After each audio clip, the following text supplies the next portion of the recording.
The endless void of space stretched before Captain Michael Chen as he stared through the viewport of the EDF Thunderchild, Earth's most advanced military vessel. The red planet loomed large in the distance, its rust-colored surface a stark contrast to the black emptiness surrounding it. Mars had been humanity's greatest achievement and its deepest mystery. What began as a scientific outpost had grown into a thriving colony of 3,000 souls, scientists, engineers, miners, and their families. But now, silence. "Incoming transmission, Captain," Lieutenant Rodriguez announced, her voice cutting through the tense atmosphere on the bridge. "It's fragmented, but definitely coming from Olympus base." Chen straightened his uniform and nodded. "Put it through."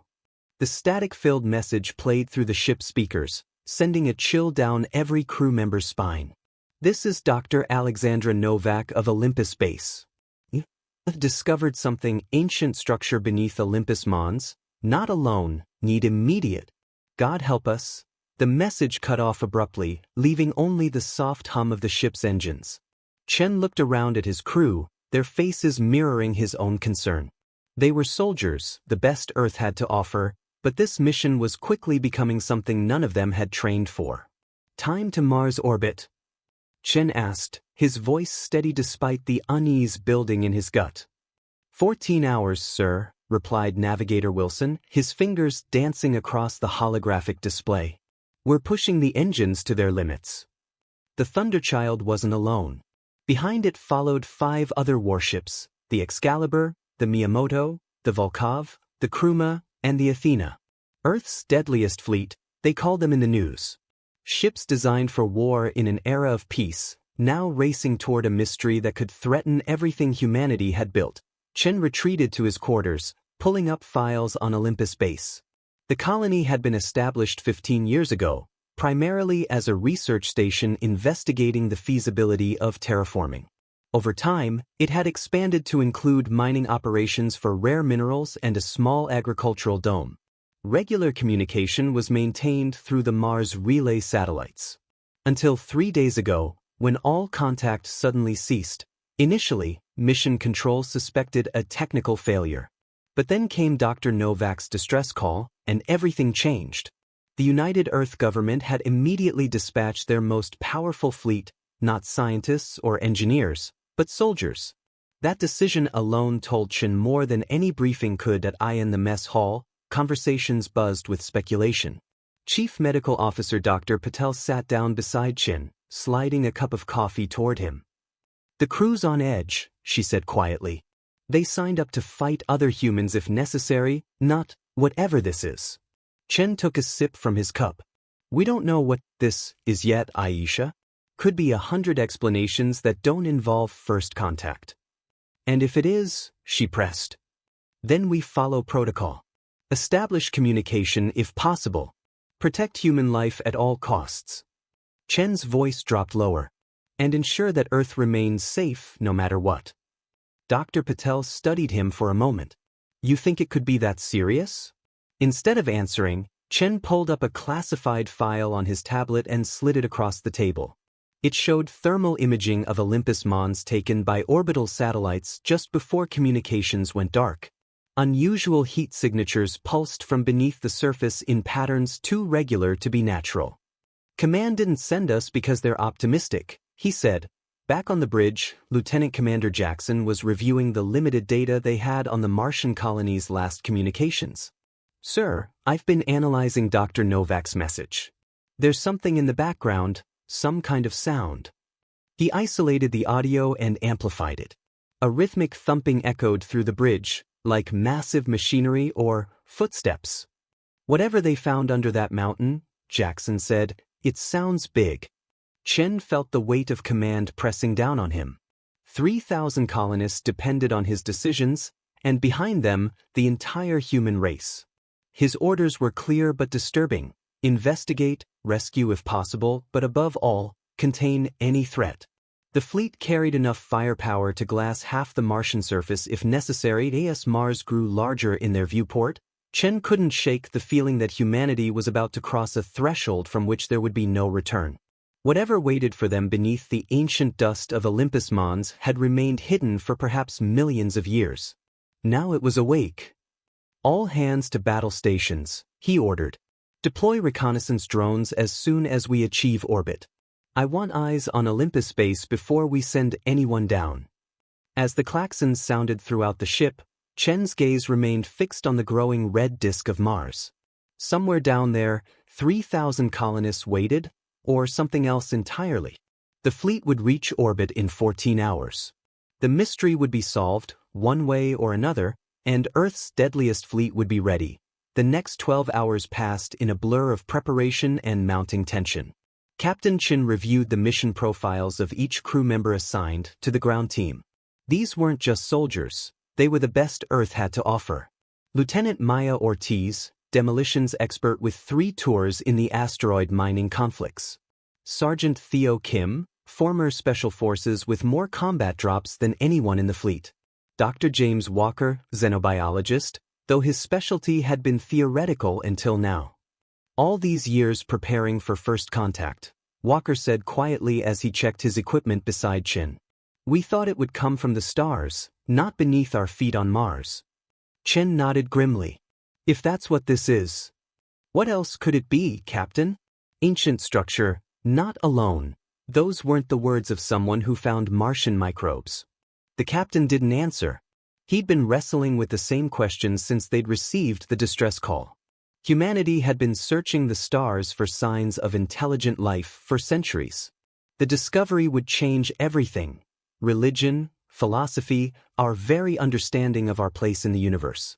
But discovery was one thing. A desperate plea for help was another. Sir, we're approaching Mars orbit, Navigator Wilson's voice came through Chen's comm unit. Establishing geosynchronous position above Olympus Mons in 30 minutes. In the armory, Sergeant Kim was briefing the Marine complement. 24 soldiers in power armor, each carrying enough firepower to level a small city. They weren't taking chances. We go in quiet, we assess, we extract survivors, Kim was saying. This is a rescue mission until command says otherwise. But stay frosty, we don't know what we're walking into. Private Lena Cooper, the youngest Marine on the team, raised her hand. Sarge, the message mentioned an ancient structure. Are we talking alien ruins? Kim's expression remained neutral. We deal in facts, Coop. Not speculation. Right now, all we know is our people need help. But the question lingered in everyone's mind. Humanity had been exploring Mars for decades. Orbital scans, ground-penetrating radar, seismic surveys. How had they missed something big enough to house a potential threat to 3,000 colonists? On the bridge, Lieutenant Rodriguez was monitoring the initial drone feeds as they entered Mars' atmosphere. Captain, I'm not picking up any signals from the colony's comms array. No power signatures either. The whole base looks dark. Chen leaned forward, studying the grainy images as they came through. Olympus base sprawled across the Martian landscape, a collection of habitation domes and industrial facilities nestled at the base of the solar system's largest mountain. But Rodriguez was right. There were no lights, no movement. Nothing to suggest anyone was still alive down there. Thermal scans? He asked. Inconclusive. There's too much interference. Rodriguez paused, adjusting something on her console. Wait, I'm picking up something. Heat signatures, but they're mobile. And the pattern is strange, not like human movement. Chin felt a chill run down his spine. Can you get me a visual? Trying, sir. The drones are encountering heavy dust. Visibility is almost zero. Lieutenant Commander Jackson joined them, his face grim. Sir, I've been analyzing those thermal patterns. They're moving in a grid formation, systematic, like a search pattern. Someone's looking for something, Chin murmured. Or someone, Jackson added. I in the science lab, Dr. Patel and her team were reviewing the last data transmissions from the Mars colony before communications went dark.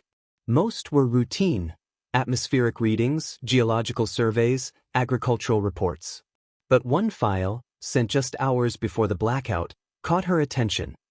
Captain, you need to see this, she said over the comm. Dr. Novak's team was conducting deep core samples near the base of Olympus Mons. Their last readings showed unusual metallic compositions 3 kilometers down, and electromagnetic pulses that don't match any known natural phenomenon. Chen digested this information as he made his way to the deployment bay where the dropships were being prepped. Could it be some kind of Martian geologic activity we haven't seen before? Negative, Captain, Dr. Patel replied. These are artificial, structured, deliberate. The implications hung in the air, unspoken but understood by everyone who heard as the fleet established orbit. The other captains joined a secure briefing. Admiral Hassan, commanding the Excalibur, voiced what they were all thinking. If there's something down there, and it's responsible for what happened to our people, we need to be prepared to take decisive action. Captain Yuki from the Miyamoto frowned. We're talking about potentially the most significant discovery in human history. We can't just blast it to oblivion. Our priority is the colonists, Chin interjected. Find survivors, extract them, then worry about the scientific implications. On the hangar deck, the ground team was making final preparations. The plan was simple: 2 dropships, 24 Marines, plus the specialist team led by Chen himself. They would land at the colony's main landing pad, establish a secure perimeter, and begin search and rescue operations. Lieutenant Ortiz approached Chen as he was checking his sidearm. Sir, what are our rules of engagement? Chen met her gaze steadily. Defend yourselves if threatened. Otherwise, we're there to rescue our people. And if what's threatening them isn't human? The question hung between them as the ship's AI announced their arrival at the deployment coordinates. Mars filled the viewport now, the great dome of Olympus Mons rising above the dusty plains like a sentinel. Somewhere beneath that ancient mountain lay answers, and perhaps a threat unlike anything humanity had ever faced. 2 minutes to dropship launch, the AI announced. Chen took one last look at the red planet below. 3,000 lives in the balance. Earth's future potentially at stake. And the fleet at his command, waiting for his next order.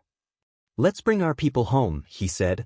The dropships cut through the thin Martian atmosphere, buffeted by swirling dust storms that seemed to have intensified since the drone's initial scans.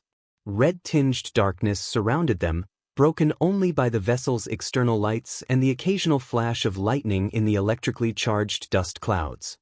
Visibility dropping to near zero, the pilot announced, her voice steady despite the turbulence. Switching to terrain mapping radar. Captain Chen braced himself against the bulkhead, watching his team. Each face was a mask of professional focus, but he could sense the underlying tension. They were flying blind into an unknown situation with potentially alien implications. This wasn't what any of them had trained for, no matter how much they tried to treat it like a standard rescue operation. 30 seconds to touchdown, the pilot called. Sergeant Kim ran through final equipment checks with military precision. Oxygen reserves at maximum. Suit integrity green across the board. Weapons hot but safeties engaged. The dropship shuddered as it touched down on Martian soil, the landing struts compressing under the impact. For a moment, no one moved. Then Chen gave the nod. Deploy perimeter sensors first. I want to know if anything approaches within 200 meters. The rear hatch lowered with a hydraulic hiss, revealing the desolate Martian landscape. Visibility had improved slightly at ground level, though the distant mountain was still obscured by the dust storm. The landing pad lights were dead. Like everything else in the colony, Marines filed out in practiced formation, weapons at the ready. Private Cooper deployed the sensor beacons while Lieutenant Ortiz organized the perimeter teams. Chen stepped onto Martian soil, his boots leaving clear imprints in the fine red dust that had settled during their descent. Second dropship confirms touchdown at auxiliary pad, Rodriguez reported through the comm. Alpha team is securing the command center. Beta team is heading for the residential domes. The colony was eerily silent. No alarms, no emergency systems, not even the background hum of life support that should have been audible even through their helmets. Just the low moan of the wind and the occasional creak of metal contracting in the cold. Life signs? Chen asked the doctor. Walker checked his scanner.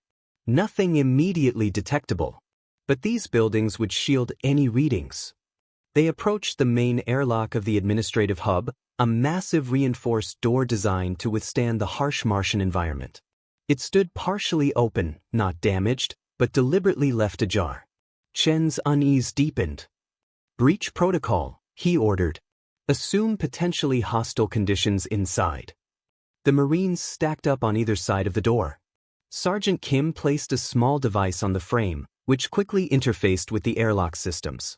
The door slid open with surprising ease. "Internal pressure and oxygen look. Vel's normal," Walker announced, checking his readings. "Life support is still functioning, at least in this section." They moved inside, helmet lights cutting through the darkness. Emergency lighting cast faint red shadows across abandoned workstations. Tablets and personal items were scattered as if people had left in a hurry, but there were no signs of violence or struggle. Just emptiness. "Alpha Team reporting in," came Jackson's voice over the comm. "Command center is secure but deserted. Systems are still online, but locked down under emergency protocols. We're working to access the logs now." Chin nodded to Walker. "Start downloading any data you can find. I want to know what happened here." As the team spread out through the complex, Chen felt a growing sense of wrongness. 3,000 people don't just vanish. There should be bodies, evidence of evacuation, something to explain their absence. "Captain," Dr. Patel called from an adjacent lab she'd been examining. "You need to see this." Chen followed her voice to find her standing before a large holographic display. On it was a three-dimensional map of Olympus Mons, with a section highlighted several kilometers beneath the surface. Dr. Novak's team discovered what appears to be an artificial structure embedded in the mountain, Patel explained, manipulating the display to zoom in. According to these notes, they believed it predated human presence on Mars by millions of years. Chin studied the image. The structure was massive, at least 20 kilometers across, with a geometric precision that couldn't be natural. They went inside? They sent drones first, then a small team. Patel swiped to another file. This was their last recorded expedition log. The recording showed a team of researchers in exploration suits, moving through a dark tunnel that appeared to have been bored through Martian rock. The lighting was poor, but Chen could make out unnatural surfaces behind them, smooth, almost reflective, with patterns etched into them that resembled neither human language nor random erosion. The patterns repeat every 6.28 meters, one researcher was saying, excitement evident in her voice despite the poor audio. "It's consistent with mathematical constants. This is deliberate communication, not natural formations." The recording continued as they moved deeper, the tunnel opening into a vast chamber. The camera panned upward, revealing a ceiling so high it was lost in darkness, and walls covered in the same intricate patterns. But what drew everyone's attention was the center of the chamber. There, partially embedded in the floor, was an object roughly cylindrical in shape, perhaps 30 meters long. Its surface seemed to shift between solid and translucent, giving glimpses of complex machinery within. "My God," breathed the researcher holding the camera. "It's some kind of vessel?" The recording abruptly cut to static. "That's all we have," Patel said quietly. Their next scheduled check-in never happened. Before Chen could respond, his comm unit crackled. "Captain, this is Beta Team at Residential Dome 3. We've found something." The hesitation in the Marine's voice sent a chill down Chen's spine. "Report." "No bodies, sir. But there are markings. All over the walls. Similar to what Dr. Patel just showed you, but these weren't here when the colony was built. They're fresh." Chen exchanged glances with Patel. "Meaning someone, or something, created them recently." "Sir," Lieutenant Ortiz interrupted, her voice unnaturally tight. "The perimeter sensors are picking up movement. Multiple signatures, converging on our position from all directions." "Human?" Chen demanded. "Negative. The pattern matches what we observed from orbit, systematic, grid-like. And sir, they're moving too fast to be people on foot." Chen made a rapid decision. "All teams, fall back to the dropships. We're extracting now." "Sir," Jackson's voice came through, "we've just accessed the colony's security footage from 3 days ago. You need to see this before we leave." The urgency in Jackson's voice gave Chen pause. "Send it to my HUD." The footage appeared in his helmet display, showing the colony's main plaza. Hundreds of colonists were gathered, looking upward at something out of frame. Their expressions were strange, not fearful, but almost reverent. Then, as one, they began walking toward the base of Olympus Mons. The entire crowd moved with eerie synchronicity, as if guided by a single mind. "Sir, whatever's approaching is now less than 100 meters out," Ortiz reported. Still no visual through the dust storm. The complex's emergency lights suddenly flickered, then brightened to full power. Systems that had been dormant hummed to life around them. "Captain," Dr. Walker said, his voice barely above a whisper. "Something's accessing the colony's mainframe. The systems are activating on their own." Every screen in the room lit up simultaneously, displaying the same pattern they'd seen etched into the walls of the alien structure. The pattern shifted, rearranged, almost like it was trying to form itself into something recognizable. "It's attempting communication," Walker breathed. A deep vibration began to rumble through the complex, making the floor tremble beneath their feet. It grew in intensity until Chen could feel it in his chest, like a massive heartbeat. 50 meters, Ortiz updated, her voice strained. "Sir, your orders?" Chen's mind raced. They were surrounded, cut off from their dropships by unknown entities. The fleet waited in orbit, their weapons trained on the planet below, awaiting his command. And somewhere on this dust-covered world were 3,000 colonists who had walked willingly into the mountain. The vibrations reached a crescendo as the first shadowy figures became visible through the swirling dust outside the complex windows. Tall, angular forms moved with fluid precision, their exact shapes obscured but their purpose unmistakable. They were coming for the team. "Sir," Rodriguez's urgent voice came through the comm from the Thunderchild. "We're detecting massive energy spikes beneath Olympus Mons. Something's powering up down there." The screens flickered again, the alien patterns suddenly resolving into recognizable symbols. English letters, forming words that scrolled across every display. "We have been waiting. Mankind is ready. Join us." The shadowy figures reached the complex doors. Chen's hand moved to his sidearm instinctively as the complex doors began to open. The Marines formed a defensive perimeter, weapons trained on the entrance. Time seemed to stretch as shadows lengthened across the threshold.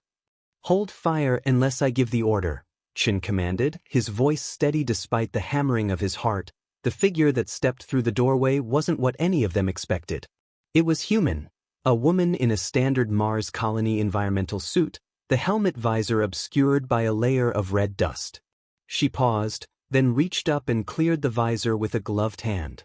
"Dr. Alexandra Novak," she announced, her voice tinged with an emotion Chen couldn't quite place. "I've been sent to bring you to them." The tension in the room shifted but didn't dissipate. Chen kept his hand near his weapon. "Doctor, we received your distress call. Where are the colonists?" "Safe," she replied too quickly. Her eyes darted around the room, taking in the armed personnel. "They're all safe. Better than safe." Dr. Walker stepped forward cautiously. "What happened here, Alexandra? What did you find under the mountain?" Novak's expression shifted into something like reverence. "The future. Our future. They've been waiting for us to evolve enough, to develop the technology to find them." She gestured toward the displays still showing the message. "They want to help us." "Who are they?" Chen pressed. "The architects," Novak said. "That's what we've been calling them. They came to our solar system millions of years ago, left this outpost. A beacon of sorts, waiting for intelligent life to develop." Lieutenant Ortiz's voice came urgently through the comm. "Captain, more contacts approaching. Dozens of them." Through the windows, Chen could now see more human figures emerging from the dust storm. Colonists, all moving with the same unsettling coordination he'd seen in the security footage.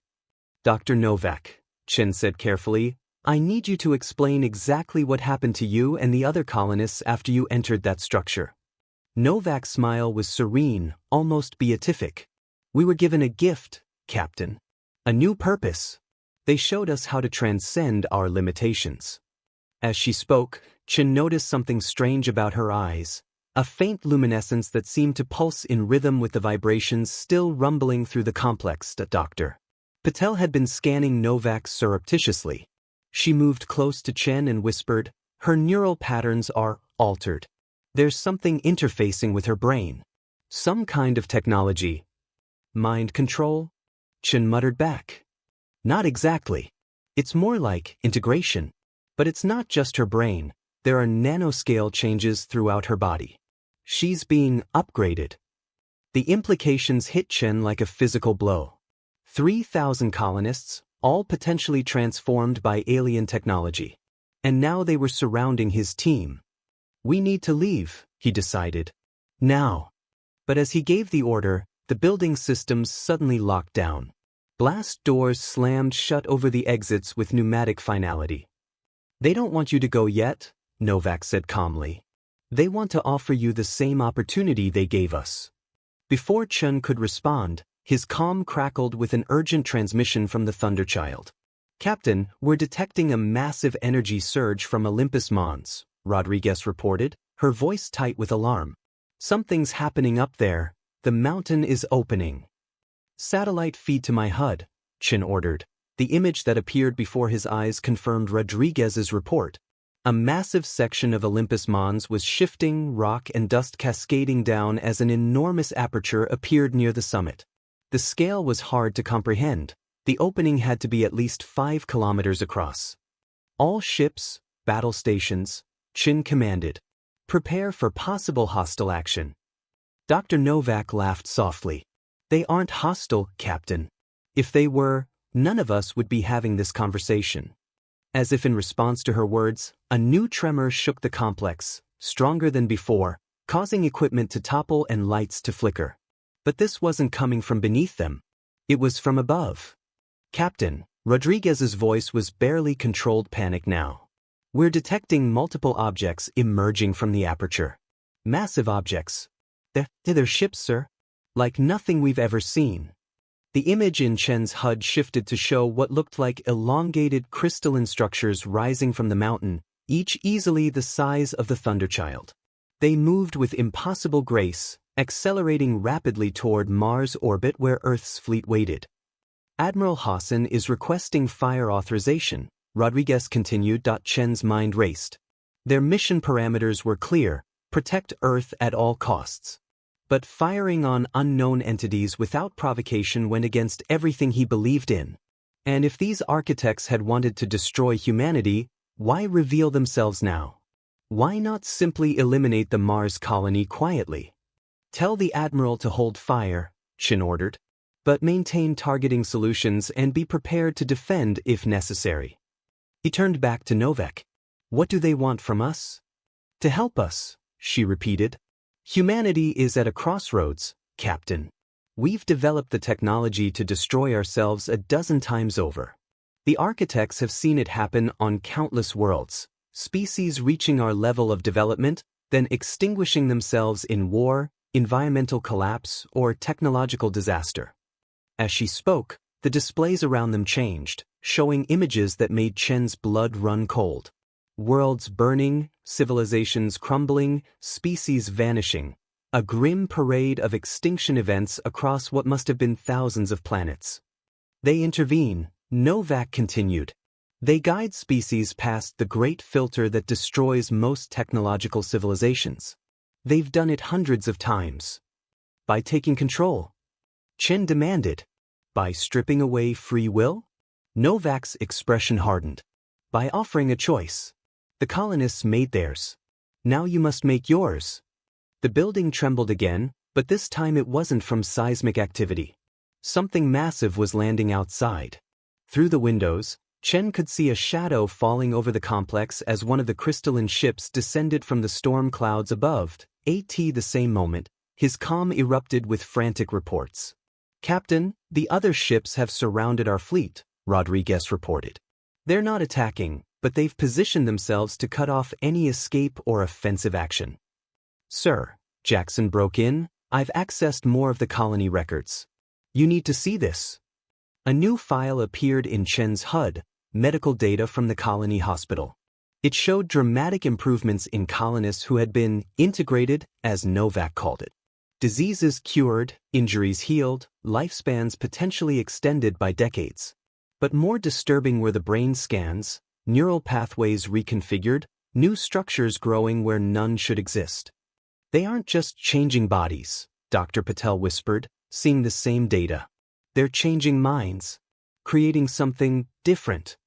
Before Chen could process this, a new message appeared on all screens. The choice is yours. Accept our guidance or return to Earth. But know that we are coming. Humanity's time of isolation is ending. As if to punctuate this declaration, the crystalline ship outside the complex began to pulse with light, bathing the Martian landscape in an unearthly glow.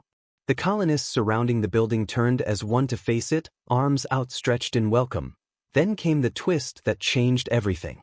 Chen's private command channel suddenly activated, connecting him directly to Earth's United Government Security Council. A face appeared, General Zhao, his former commander and mentor.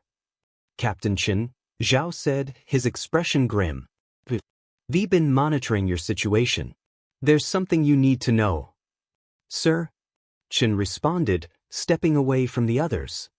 The signal you intercepted, Dr. Novak's distress call, it wasn't sent 3 days ago.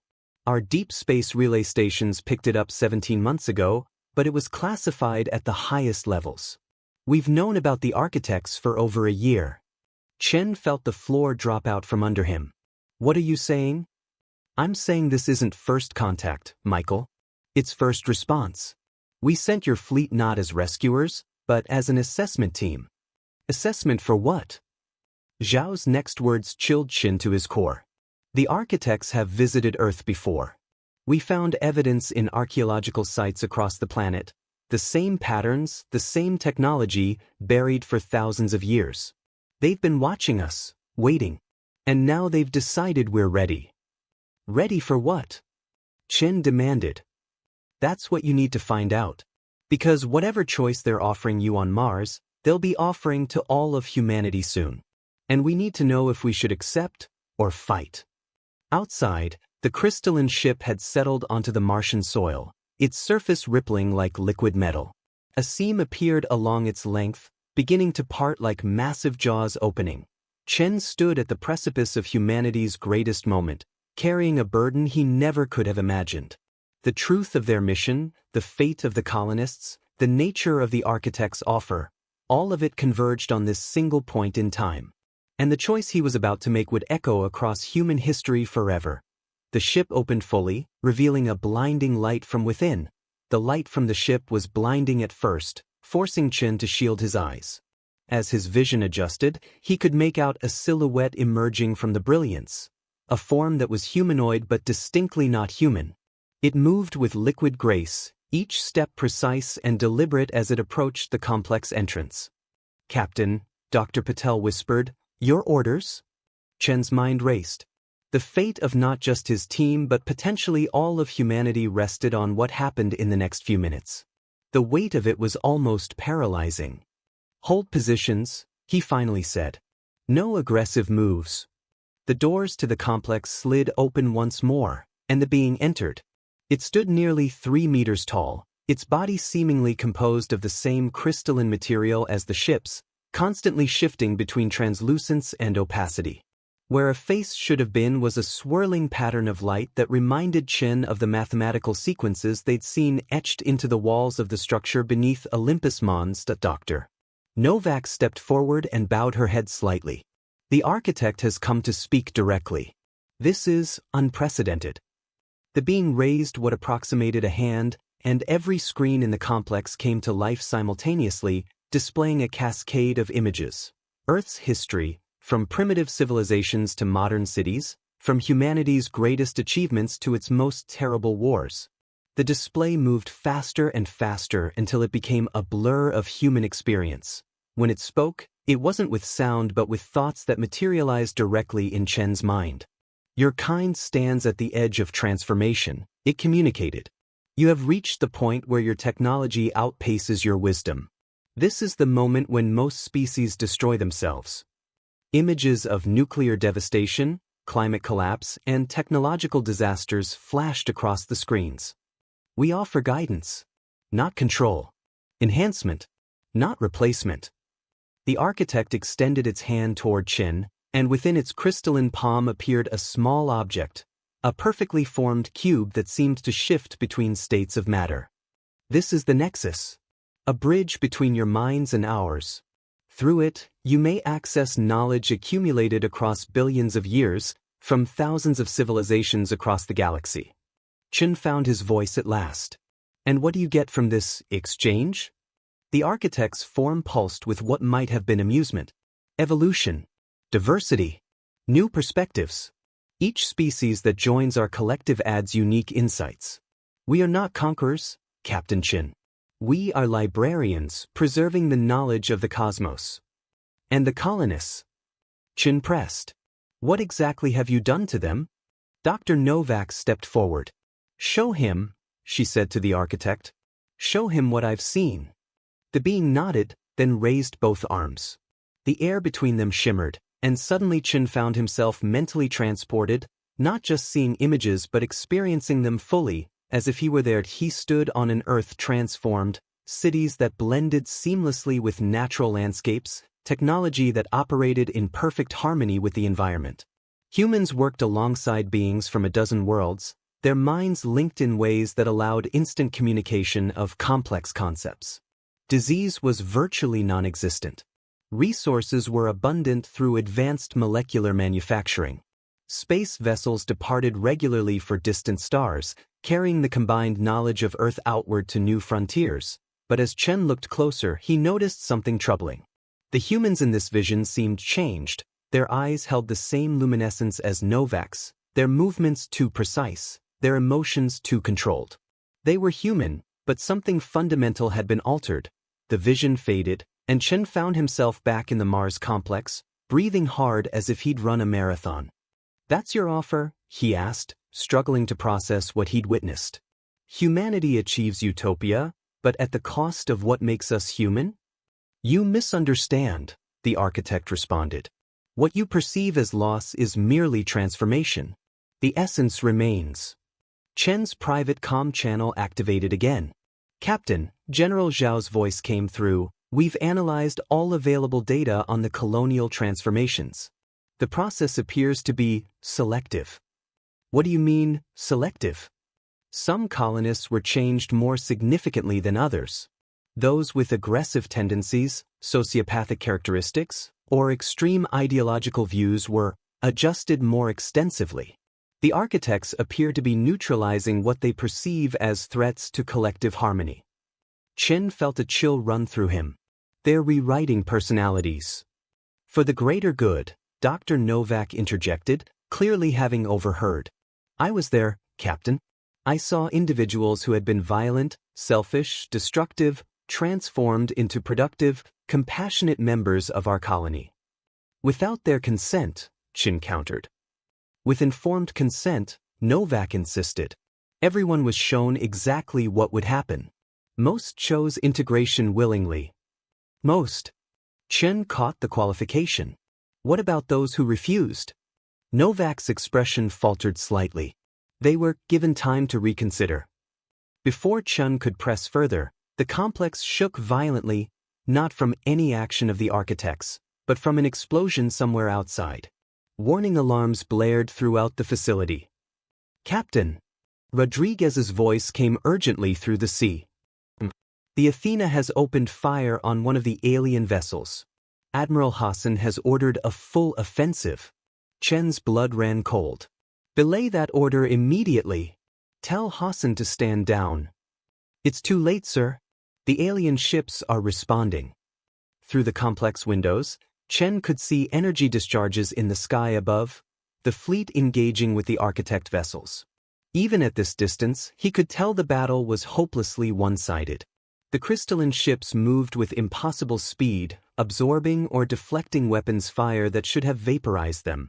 The architect before him showed no reaction, its form still and patient. Stop this, Chen demanded. Your ships will destroy our fleet. They will not destroy. They will neutralize, the being responded calmly. No lives will be lost unnecessarily. As if to confirm its words, Chen's tactical display showed the Excalibur, Miyamoto, and Volkov suddenly powerless, their systems offline but their structures intact. The Athena, which had fired first, was now surrounded by 3 Architect vessels. This conflict is pointless, the Architect continued. It changes nothing. The offer remains. Humanity will choose its path, guided evolution or solitary development. But know that without guidance, the statistical probability of your species surviving the next century is less than 8%. Chen looked at Dr. Novak, at his team, at the colonists gathered outside the complex. He thought of Earth, of General Zhao's revelation, of the vision he'd been shown of humanity's potential future. I can't make this decision for our entire species, he said finally. No, the Architect agreed. But you can bring the truth back to your world. The unaltered truth. It gestured, and the Nexus cube floated from its palm toward Chen. Take this to your leaders. It contains all we are, all we offer, all we have done for other worlds. Let humanity decide with full knowledge. Chen hesitated, then reached out and took the cube. It felt surprisingly warm in his hand, pulsing slightly like a heartbeat. And if we refuse? He asked. Then we will depart, the Architect replied simply. We do not force evolution. We merely offer guidance to those ready to receive it. There are many worlds, many species approaching their moment of transformation. We will return in 100 of your years to extend the offer again. The being turned to leave, then paused. But remember, Captain, the challenges your species faces do not disappear with our departure. The great filter that has claimed countless civilizations still awaits you. With that, the Architect glided back toward its ship. Outside, the attack on the fleet had ceased, with all vessels apparently functional again but immobilized. Chen looked down at the cube in his hand. Prepare for evacuation, he ordered his team. We're taking this back to Earth. As they boarded their dropships 20 minutes later, Chen took one last look at the Martian landscape. The crystalline ships were rising back toward the opening in Olympus Mons, their mission apparently complete for now. Dr. Novak and the colonists remained, watching them depart with those eerily luminescent eyes. What will you tell them? Dr. Patel asked quietly as their dropship lifted off. When we get back to Earth, what will you recommend? Chen stared at the Nexus cube, which now floated inches above his palm, slowly rotating. The truth, he said. All of it. The benefits and the costs. Humanity deserves to make an informed choice. The journey back to the Thunderchild was made in contemplative silence. As they docked with the ship, Chen was surprised to find Admiral Hassan waiting for him, looking shaken but unharmed. They could have destroyed us, Hassan said without preamble. My ship fired first, and they just disabled us temporarily. Like swatting away an annoying insect. They want to prove they're not a threat, Chen replied. At least, not a conventional one. Back on the bridge, the fleet captains gathered for an emergency briefing. Chen explained everything they had learned, showing them the Nexus cube and relaying the Architect's offer. We'll set course for Earth immediately, he concluded. This goes far beyond our mission parameters. Every government, every person on Earth needs to understand what's at stake.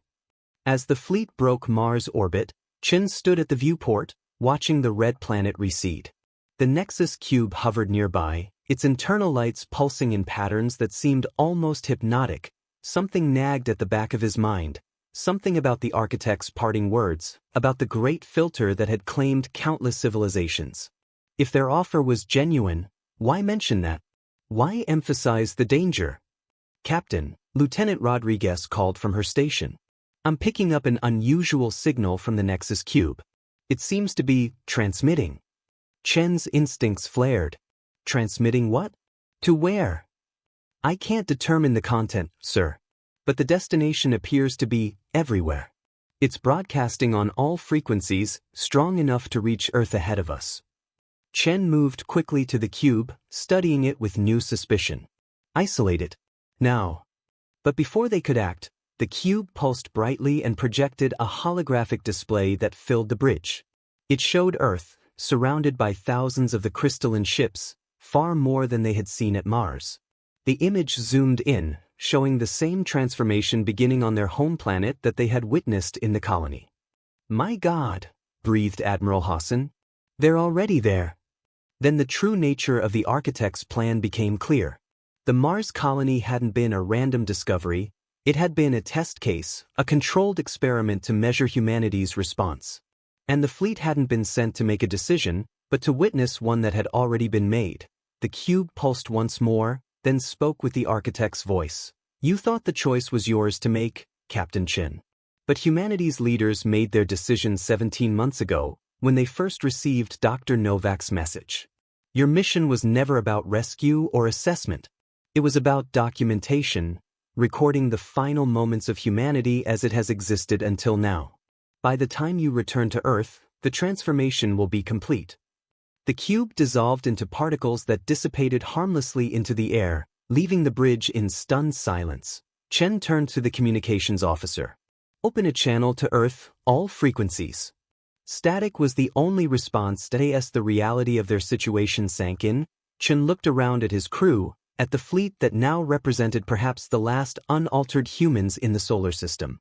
The weight of what that meant, what they now had to decide, was immeasurable. "Set a new course," he said finally, his voice steady despite the turmoil within. "Away from Earth." "Sir?" Admiral Hassan questioned. "Where are we going?" Chen turned back to the viewport, focusing on the distant stars beyond their home system. "To find our own path. The architects said there are other species approaching their moment of transformation. Perhaps they need tea. Oh, be warned. Perhaps we need allies." The ship's engines hummed to life, accelerating them past Mars' orbit and toward the outer planets. "And if we can find a way to save Earth?" Dr. Patel asked. Chen's expression hardened with resolve. "Then humanity's deadliest fleet will return. And the architects will learn that we make our own choices." As the fleet vanished into the depths of space, the question remained unanswered. Had they just witnessed humanity's ultimate evolution, or the beginning of its greatest resistance? 6 months passed as Earth's deadliest fleet ventured deeper into the solar system. The ships had established a base on Titan, Saturn's largest moon, far enough from Earth to avoid immediate detection but close enough to monitor communications. Chen had ordered complete radio silence, their presence hidden within the thick atmosphere of the distant moon, in the makeshift command center carved into Titan's icy surface. Chen studied the latest data from their stealth probes. The screens showed Earth from orbit, cities still standing, people still moving about their daily lives, but different. More orderly. More efficient. The familiar chaos of human civilization had been replaced by something that looked perfect on the surface but felt fundamentally wrong. "Any response to our broadcast?" Chen asked, turning to Lieutenant Rodriguez. She shook her head. "Nothing, sir. We've been transmitting the warning to all habitable systems within 50 light-years. If anyone's listening, they're not answering yet." The fleet's scientists had been working tirelessly, studying everything they knew about the architect's technology. Dr. Patel approached with a tablet in hand, her expression cautiously optimistic. "Captain, we've made progress understanding how the transformation works," she said. "The process uses nanoscale machines that integrate with human neural systems. They don't replace human consciousness, they augment it, creating a network effect. The good news is that it might be reversible." "Might be?" Chen asked. "The changes appear to be maintained by constant low-level signals from the architect's ships. If we could disrupt those signals long enough, the alterations might degrade naturally. The human mind seems to resist the changes on some fundamental level." Chin nodded slowly. "So there's hope." "There's more," Patel continued. "We've been analyzing communication patterns from Earth. There are anomalies, brief bursts of unstructured data that don't match the architect's typical transmission patterns. We think some humans might be resisting the integration, finding ways to communicate without detection." For the first time in months, Chen felt a flicker of genuine hope. Resistance? How widespread? Impossible to say. But it suggests the transformation isn't as complete as the architects wanted us to believe. Humanity isn't so easily rewired. Admiral Hassan joined them, his once pristine uniform now worn and patched. The months in exile had changed them all. "We've received a message," Hassan said, his voice low. "Through one of the old emergency channels. It's using pre-invasion encryption protocols." Chen's pulse quickened. "From Earth?" "From Mars," Hassan replied. "Dr. Novak." The message was brief, transmitted during a rare moment when the architect's attention was focused elsewhere. It contained only a few sentences, but they changed everything. "The integration is flawed. Many of us are regaining autonomy. The architects are not what they claimed. They don't guide species, they harvest them. Prepare for the second wave. We will help when the time comes." The command center fell silent as the implications sank in. "A trap within a trap," Chen murmured. "The transformation was never about saving us from ourselves." "What do we do now, Captain?" asked Sergeant Kim. The Marine's question echoed the thoughts of everyone present.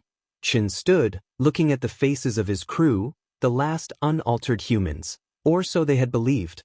Now, it seemed they weren't alone after all. "We prepare," he said firmly. "We gather allies, develop countermeasures, and when we're ready, we take back what's ours." The months that followed brought new purpose to the fleet. They established contact with the Mars resistance, coordinating their efforts across the vast distances of space.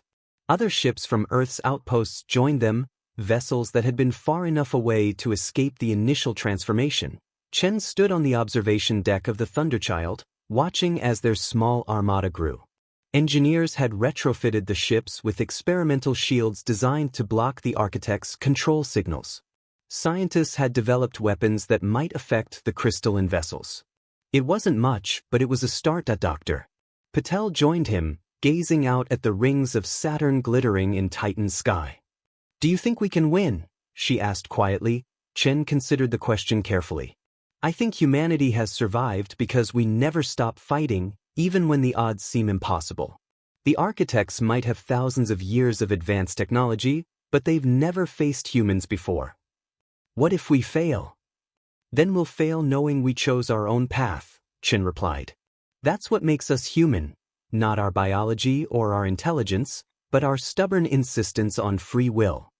As if to punctuate his words, a new signal appeared on the communications array. This one was different, not from Earth or Mars, but from much farther away. The universal translators worked to decipher it, finally resolving into a simple message: "We received your warning. We too have faced the harvesters. We are sending help. You are not alone." Chen smiled as the first images came through, ships of unfamiliar design but unmistakable purpose, built for war by beings who had already fought this enemy. The coordinates indicated they would reach Saturn's orbit within 6 months. "It seems humanity has made its first true allies," he said as the fleet prepared for the greatest battle in human history. Chen thought about everything they had learned.